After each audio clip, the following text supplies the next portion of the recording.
계속해서 사울과 또 다윗이 쫓기는 그런 상황 가운데 있습니다.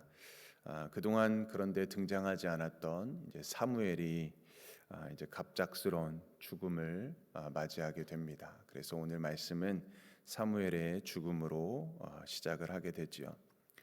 사무엘이 이 세상을 떠났다라는 것은 무엇을 뜻하는 것일까요? 세상이 그만큼 어두워졌다라는 의미일 수 있을 것입니다. 하나님의 말씀을 전하는 선지자였던 이 사무엘이 세상을 떠났기 때문에 더 이상 하나님의 말씀을 전하지 못하는 그런 영적인 어려움이 있는 시기입니다. 더군다나 사무엘 선지자로부터 차기 왕으로 기름 부음을 받았던 이 다윗이 굉장한 타격을 받았을 것입니다. 그래서 그런지 오늘 본문에 보니까 이 다윗이 독자적인 길을 걸어가게 됩니다. 1절 말씀에 보게 되면 선지자 사무엘이 죽었다는 소식과 함께 이제 다윗은 바란 광야로 갔다라고 이야기가 됩니다. 광야로 갔다라는 말은 먹기 살기가 더욱더 힘들어졌다라는 것을 의미하겠지요. 광야에서 도대체 무엇을 얻기란 쉽지 않은 그런 곳이기 때문입니다. 더군다나 다윗에게는 600명의 군사가 함께 따르고 있었습니다. 자기를 지지해주는 사무엘 선지자는 죽게 되었고 또 광야로 내려와 살기에는 힘들고 또 600명의 군사가 따르고 있으니 다윗으로서는 얼마나 많은 고민이 들었을까요? 그래서 그런지 다윗이 먹고 살기 위해서 하는 수 없이 다른 일을 하게 됩니다. 광야에서 양과 가축을 키우는 자들을 보호해 주는 일이지요. 그리고 그에 따르는 대가를 받게 된 것입니다. 오늘 그런데 본문은 바로 이런 상황을 배경으로 어떠한 일이 벌어지게 됩니다. 3절에 보면 나발이라는 사람이 등장을 하지요. 그는 수천 마리의 가축들을 소유한 그런 부자였습니다. 그런 그가 갈멜에서 양털을 깎고 있는 것입니다. 그러자 4절에 그 소식을 들은 다윗은 부하 10명을 보내서 도움을 청하게 됩니다. 양털을 깎는다는 것은 농사로 치면 추수한 때라고 할 수 있습니다. 이 목축업을 하는 자들에게는 엄청난 그런 수확이 들어오는 때인 것이죠. 그래서 7절과 8절의 말씀의 내용을 또 보게 되면 다윗은 나발에게 큰 수확을 얻었으니 자신들에게 은혜를 베풀어 달라라고 요청을 하고 있습니다. 그러면서 나발의 양떼들이 갈멜에서 자기들의 보호를 받아서 양떼를 하나도 잃지 않았고 또 그의 종들도 또 이렇게 보호해 주는 그런 일들이 있었습니다. 그 사실을 이렇게 목자들에게 확인해 보라고 하였지요. 이 말을 가만히 보면은 어떻게 보면은 협박을 하는 것처럼 보여질 수도 있을 것입니다. 마치 깡패들이 뭔가 상가를 보호해 준다라는 명목으로 많은 수금을 하는 그런 것처럼 보여질 수도 있습니다. 그렇지만 사실 다윗은 정당한 수고에 대한 정당한 대가를 요청하고 있는 것이었습니다. 밤낮 그런 가축 이런 것들을 종들을 보호해 주지 않았습니까? 그러면서 다윗은 자신을 최대한 낮춰서 겸손하게 도움을 요청하고 있었던 것입니다. 그래서 8절에도 보게 되면 내 종들과 내 아들 다윗에게 은혜를 베풀어 달라라고 최대한 공손하게 말하고 있습니다. 그런데 나발의 행동은 어떠했습니까? 다윗의 이런 말을 철저하게 무시하는 모습을 보여줍니다. 다윗의 말을 전한 다윗의 사환들에게 이렇게 대답을 합니다. 10절 말씀이죠. 나발이 다윗의 사환들에게 대답하여 이르되 다윗은 누구며 이새의 아들은 누구냐? 요즘에 각기 주인에게서 억지로 떠나는 종이 많도다라고 이야기합니다. 나발이 지금 다윗을 몰랐을 리가 없습니다. 그렇지만 그는 자기가 가진 재산이 너무나도 많아서 무척이나 교만한 자였습니다. 여기에 보면은 요즘에 각기 주인에게서 억지로 떠나는 종이 많도다라는 뜻 또한 어떻게 보면 이 다윗이 자기의 왕인 사울을 떠났다라는 그런 것을 표현하고 있는 비꼬고 있는 그런 말이라고 할 수 있겠죠. 그래서 이렇게 함부로 남을 깔보며 무시하는 이런 어리석은 행동을 나발이 하고 있습니다. 그의 이름이 나발이라는 것은 어떻게 보면은 그 뜻이 어리석은 자라는 뜻을 갖고 있죠. 나발이라는 이름의 뜻입니다. 어떤 부모가 자기의 자녀의 이름을 이렇게 나발이라고 어리석은 자라고 짓겠습니까? 어떻게 보면은 이 이름은 그 당시에 그 사람에게 붙여진 별명일 수 있겠습니다. 자, 아무튼 그는 다윗을 무시합니다. 다윗을 주인에게서 도망친 종으로 빗대서 비아냥거리고 있습니다. 자, 그러면서 다윗의 이 요청을, 그 은혜를 베풀어 달라, 자비를 베풀어 달라라는 그 요청을 단박에 거절하게 됩니다. 이 이야기를 들은 다윗의 심정은 또한 어떠했을까요? 다윗은 나발의 말을 듣고 극도로 분노하고 있습니다. 원수 같은 사울 앞에서도 평정심을 잃지 않았던 다윗이었지만 이 일은 결코 참을 수가 없습니다. 전에도 우리 목사님께서 얘기했지만 이 자존심, 마지막 사람들이 지키는 것이 자존심 아니겠습니까? 그런데 지금 다윗의 자존심이 무너져 내리고 있는 것 같은 겁니다. 그래서 분노하고 있습니다.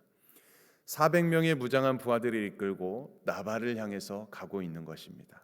자, 그때에 나발의 하인 가운데 하나가 나발의 아내 아비가일에게 찾아갑니다.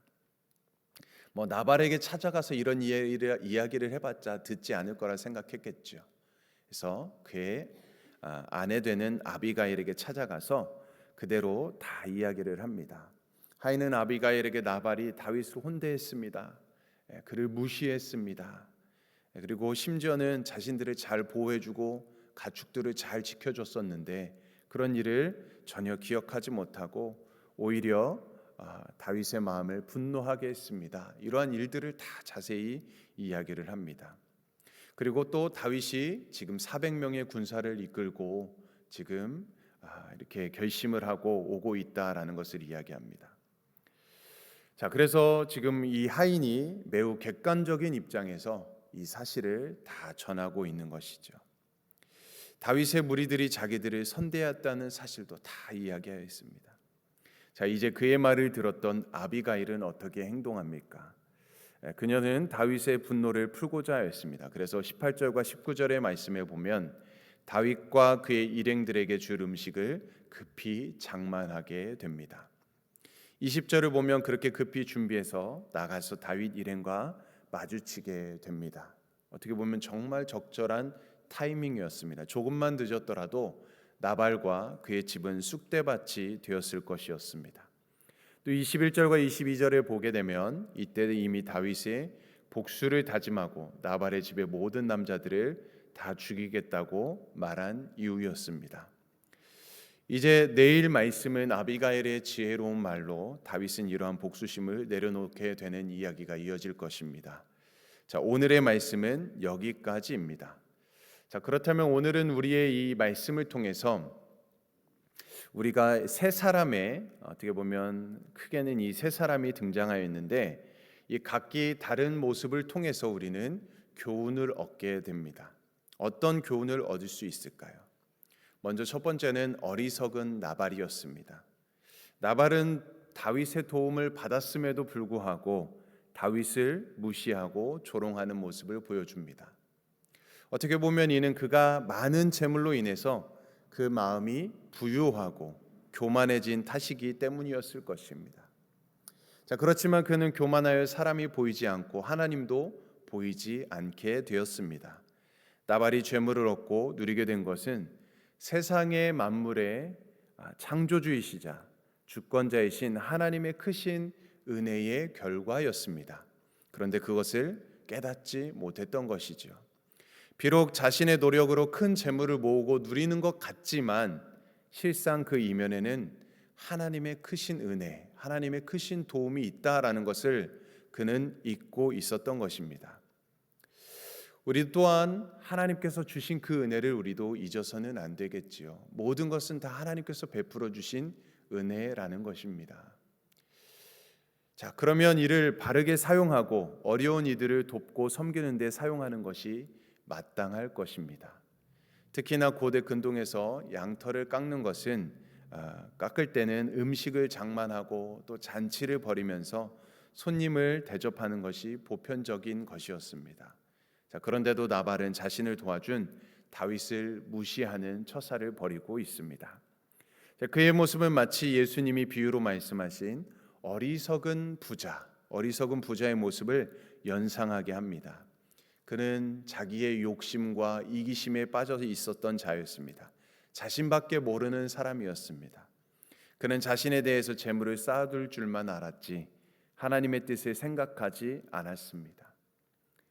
재물에 대한 바른 생각을 갖지 못했고 자신은 청직이라는 사실을 잊고 있었던 자였습니다. 하나님은 이러한 자를 어리석은 자라고 하십니다. 나발은 그의 이름과도 같이 너무나도 어리석은 모습을 보여주고 있습니다.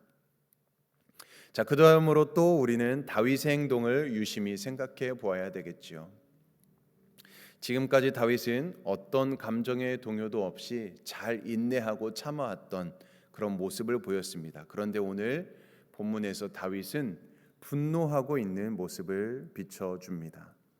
심지어 하나님의 이름을 거론하면서 복수하겠다라고 다짐하고 있는 아쉬운 모습도 보여주고 있습니다. 그리고는 경솔하게 하나님의 공의로운 심판을 빙자하면서 맹세까지 하고 있습니다. 지금까지의 다윗의 모습과는 전혀 다른 그런 모습을 보여주고 있습니다. 아까도 서론에서 이야기했지만 사무엘이 죽고 어떻게 보면 영적으로 어두운 시기에 다윗 또한 굉장히 어려운 시기를 보내고 있고 또 광야로 내려가서 힘든 시간을 보내고 있습니다. 어떻게 보면 육신적으로 또 인간적으로 굉장히 힘든 시간이었겠지요. 그런데 이럴 때일수록 더욱더 영적으로 말씀과 기도로 깨어 있어야 하는데 어떻게 보면 다윗이 영적으로 조금은 어두워져 있는 상황인 것 같습니다. 육신적인 인간적인 것으로 생각하고 있는 모습을 연약한 모습을 보여줍니다. 오늘 우리는 이 다윗의 모습을 통해서 우리의 모습을 한번 비춰봐야 되겠죠. 우리들 또한 우리가 날마다 영적으로 깨어져 있는가, 우리가 말씀으로 또 기도로 근신하여 깨어 있는가를 생각해 보아야 됩니다. 우리들 또한 이렇게 살다 보면은 우리들의 인간적인 모습이 나올 때가 있지 않습니까? 분노할 때도 있고 화를 참지 못하고 성낼 때도 있습니다. 그럴 때일수록 우리가 오늘 이 다윗의 모습을 기억하면서 우리들 또한 더 겸손하게, 더 인내하며 또 더 영적으로 깨어 있으며 또 우리의 영혼을 잘 또 이렇게 절제할 수 있는 그런 모습을 우리가 깨닫는 그런 시간이 되었으면 좋겠습니다. 자, 또 세 번째로는 나발의 아내 아비가일의 모습입니다. 아비가일은 남편 나발에게 말하지 아니하고 급히 떡과 포도주와 여러 가지 곡식들, 음식들을 준비하였습니다. 그녀는 정확한 판단과 민첩한 모습으로 선물을 준비하였습니다. 그녀는 재물에 인색하거나 욕심 때문에 덕성을 잃어버리는 어리석은 여인이 아니었죠. 아비가일의 지혜는 많은 사람들을 구하게 되었습니다. 또한 복수심에 불타있던 다윗이 무참하게 사람을 죽일 수 있는 그 죄악을 사전에 막아내는 데 결정적인 역할을 한 참으로 지혜로운 여인이었습니다. 지혜는 누가 주시는 것일까요? 바로 하나님께서 주시는 것입니다. 모든 지혜는 하나님을 경외하는 데에서 나오는 것이지요. 자, 그래서 하나님으로부터 주어지는 이 지혜는 인간이 악을 떠나서 의로운 길을 가게 하고 또 평탄케 하며 공평한 길을 걷게 하는 것입니다. 우리는 이 하나님을 온전히 경외함으로 시대를 분별하고 또 세월을 아끼는 지혜가 있는 자가 되어야 합니다.